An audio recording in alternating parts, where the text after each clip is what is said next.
अर्थात 621 किलोहर्ट्ज और FM 102.5 megahertz पर प्रस्तुत है कार्यक्रम विविधा। आज आइए सुनते हैं इस कार्यक्रम में डॉक्टर रमन किशोर से ली गई भेंट वार्ता। विषय है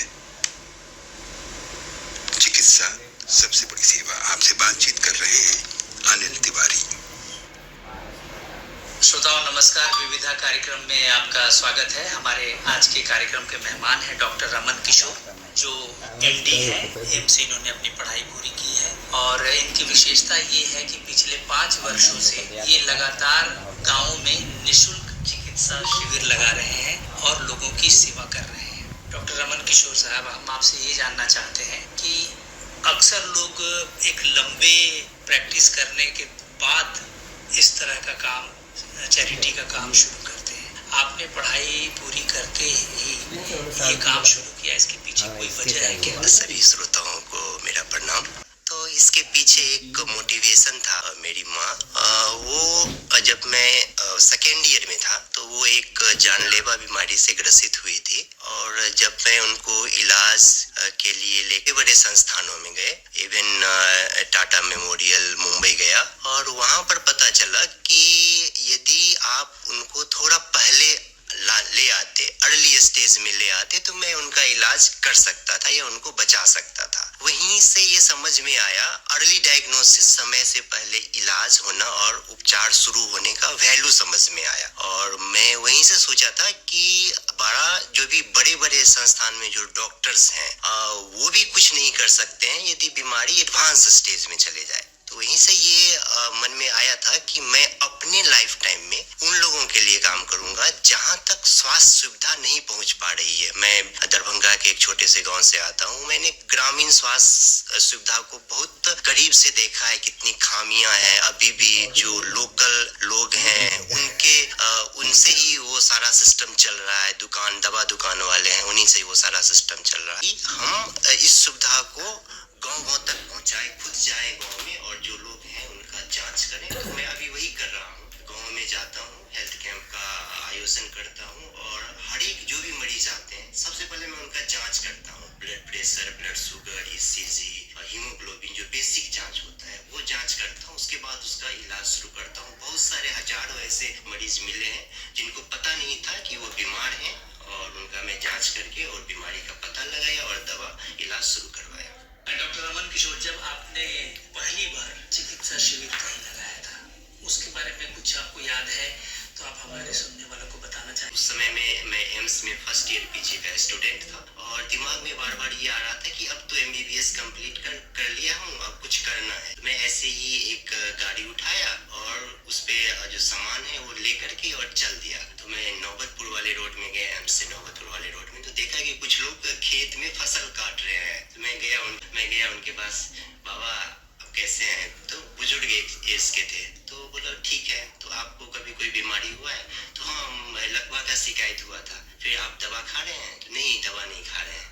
तो मैं फिर उनका BP चेक किया। उनका BP उस समय बहुत बढ़ा हुआ था। शुगर चेक किया, फिर लगा कि वह उनको काउंसलिंग किया कि आपको दवा खाना चाहिए, नहीं तो फिर से आपको लकवा का शिकायत हो सकता है। फिर वहां से नहीं, एक बहुत बड़ा मोटिवेशन आया, नहीं, बहुत सारे नीडी हैं जो गाँव में है, जो अनअवेयर, जो एजुकेटेड नहीं है।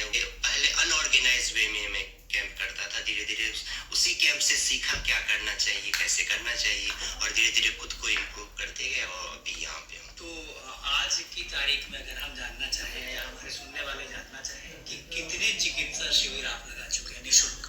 अभी पिछले शनिवार को हम लोगों ने 201 नंबर का हेल्थ कैंप का आयोजन किया था और अभी हमारे पास एक टीम भी है। हाँ, जो डॉक्टर्स हैं, जो मेडिकल स्टूडेंट हैं, जो स्वेच्छा से सेवा दान कर सकते हैं, उनका एक टीम है और लगभग 20 लोगों का टीम। तो ये प्रतिदिन चलता रहता है या सप्ताह के कुछ खास दिन होते हैं उस दिन आप इसको करते हैं? नहीं, मैं सरकारी हॉस्पिटल में काम करता हूँ। मंडे टू जो सैटरडे हमारा समय होता है, उस समय में मैं अपनी ड्यूटी पे होता हूँ। छुट्टी का जो दिन होता है और रविवार वो दिन होता है, वो लोगों के लिए होता है। मैं उस दिन निकलता हूँ और लोगों के साथ, अपनी टीम के साथ और सुदूर गाँव में जाकर के हेल्थ कैंप का आयोजन करता हूँ। तो ये जो 5 साल की यात्रा है, इसमें कुल कितने चिकित्सा शिविर आपने लगाए हैं अब तक?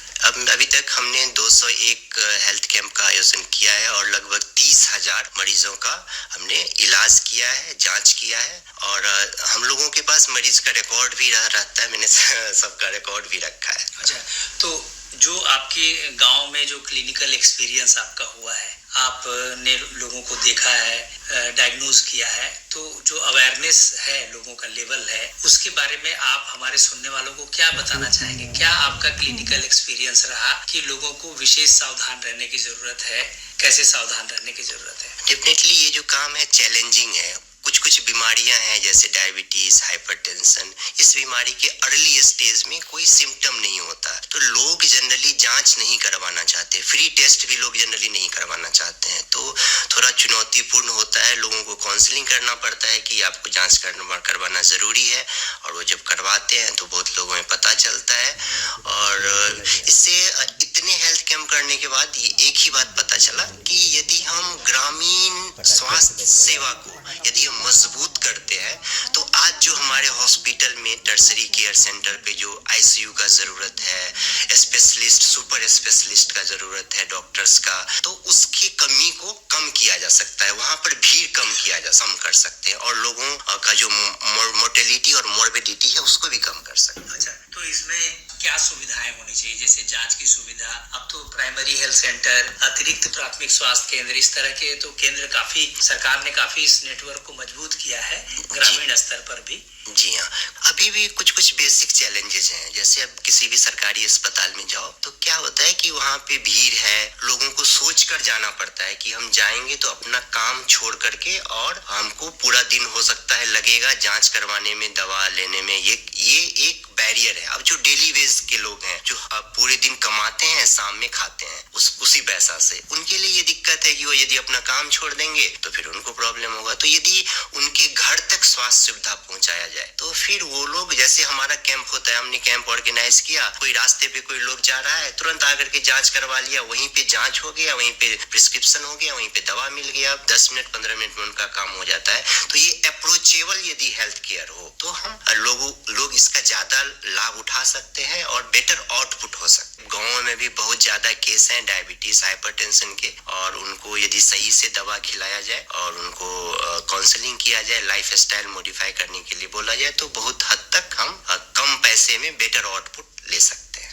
अच्छा, अभी एक हाइजीन का मसला रहता है कि उसके वजह से भी लोग बहुत सारी बीमारियों के शिकार हो जाते हैं गांव में, जो वाटर कंटेमिनेशन की वजह से होती है बीमारियां, या उनके रहन सहन में कुछ त्रुटियां होती है जिसकी वजह से बीमारियां फैलती है। तो उस संबंध में कुछ आपका जागरूकता का कुछ अभियान चलता है या नहीं चलता है, उसके बारे में हमारे सुनने। इसमें एक हमारा जो मेन मुद्दा होता है वो मेंस्ट्रुअल हाइजीन। तो उसके लिए हमारी टीम में जो लेडीज डॉक्टर होती हैं उनको ये ड्यूटी दिया जाता है कि आप महिलाओं को काउंसलिंग करें। अभी भी गांव की जो महिलाएं हैं वो अभी गंदे कपड़े का इस्तेमाल कर रही हैं, साफ सुथरा नहीं रह रही हैं, और जो फंगल इन्फेक्शन है उससे रिलेटेड ईचिंग होना, डिस्चार्ज होना, वेजाइनल डिस्चार्ज होना, ये सब बीमारी अभी भी गांव में बहुत है। तो उनको काउंसलिंग किया जाता है, आप साफ सुथरा रहें, शरीर को साफ रखें, जा सकते। तो ये मुफ्त चिकित्सा शिविर की जो आपकी 5 साल की यात्रा है, इसमें आपने अब तक लगभग 30,000 मरीजों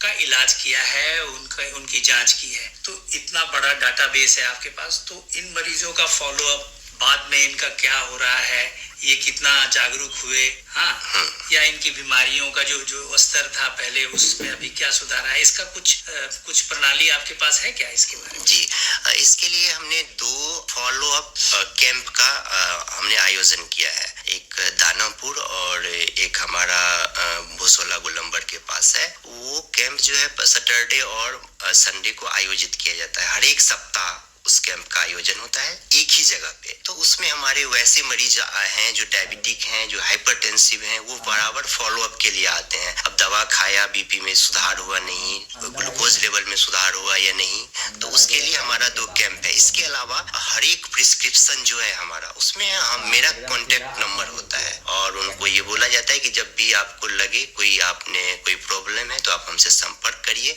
और ये जो आपको एक तरह से मतलब टेलीमेडिसिन जो सेवा है वो भी चलती है, जी, तो वो क्या, वो भी शनिवार के नहीं, वो हमेशा कभी कभी दिन रात के 12 बजे भी कॉल आ जाता है कि ये डॉक्टर साहब हमको ये परेशानी है, क्या करें इस टाइप का भी, तो वो 24 आवर होता है। तो इस यात्रा को और कितना आगे ले जाना है, कितनी दूर तक ले जाना है? मैं सोच रहा हूँ कि मैंने अपने जीवन में ये